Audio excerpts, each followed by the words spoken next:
क्योंकि बाबा बागेश्वर और जया किशोरी जी दोनों धार्मिक क्षेत्र से ताल्लुक रखते हैं, तो अक्सर इन दोनों के बीच समानताओं और असमानताओं के बारे में चर्चा होती रहती है। आज हम इन दोनों के बारे में ऐसी ही कुछ विशेष बातें आपको बताने वाले हैं जो आपको रोमांचित कर देंगी। सबसे पहले बात कर लेते हैं कि बाबा बागेश्वर और जया किशोरी जी में आखिर समानताएं क्या हैं। बाबा बागेश्वर और जया किशोरी दोनों ही अपने अलग अलग अंदाज में कथा कहने के लिए अद्वितीय कलाकार हैं, लेकिन इन दोनों में कुछ समानताएं भी हैं जो अब हम आपको बताने वाले हैं। नंबर 1, भक्तिमय वातावरण। दोनों की कथाओं में ऐसा भक्तिमय वातावरण बनता है कि कथा सुनते वक्त श्रोता देश और दुनिया को भूलकर भक्ति भाव में डूब जाते हैं। नंबर 2, भक्तों के साथ जुड़ाव। बाबा बागेश्वर और जया किशोरी जी दोनों ही कथा सुनने वाले श्रोताओं के साथ एक गहरा भावनात्मक जुड़ाव स्थापित करते हैं और लोगों के बीच इन दोनों का क्रेज देखते ही बनता है।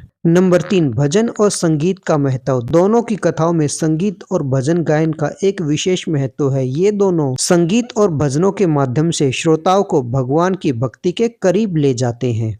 नंबर 4, आध्यात्मिक संदेश। बाबा बागेश्वर और जया किशोरी जी दोनों की कथाओं में धार्मिक और आध्यात्मिक संदेश छिपे होते हैं जो श्रोताओं को जीवन सही दिशा में ले जाने के लिए प्रेरित करते हैं। ये तो बात हो गई बाबा बागेश्वर और जया किशोरी जी की समानताओं के बारे में, लेकिन इन दोनों में कुछ भिन्नताएं यानी असमानताएं भी हैं, कुछ अंतर भी हैं। आइए इन दोनों के बीच के अंतर के बारे में भी बात कर लेते हैं। हालांकि बाबा बागेश्वर और जया किशोरी जी दोनों ही महान कथावाचक हैं, लेकिन इनके अंदाज में कुछ अंतर भी हैं। पहले नंबर पर है विषय का चयन। बाबा बागेश्वर जहां हनुमान जी और रामायण के प्रसंगों पर ही ध्यान केंद्रित करते हैं, वहीं जया किशोरी जी श्रीमद् भागवत कथा और प्रेरक कहानियों पर ज्यादा चर्चा करना पसंद करती हैं। नंबर 2, भाषा और शैली में अंतर। बाबा बागेश्वर जहां पारंपरिक और ग्रामीण परिवेश की भाषा का उपयोग करते हैं, बाबा बागेश्वर को आपने देखा होगा कि वो बुंदेली मिक्स हिंदी ही बोलते हैं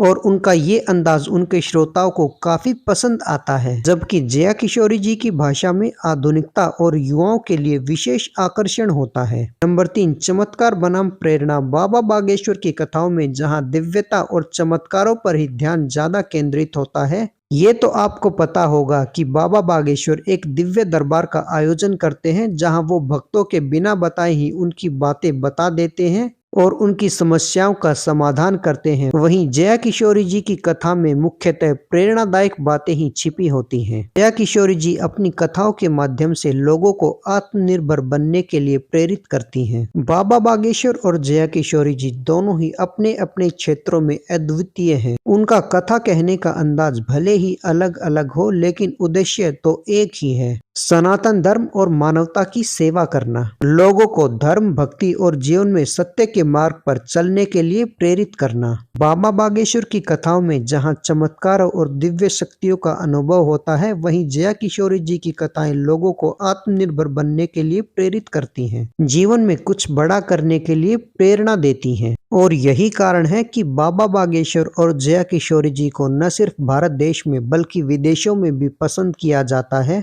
और उन्हें विदेशों में कथा करने के लिए बुलाया भी जाता है, जहां रिकॉर्ड तोड़ भीड़ आती है। बाबा बागेश्वर और जया किशोरी जी ने लोगों के दिलों में विशेष स्थान बना रखा है।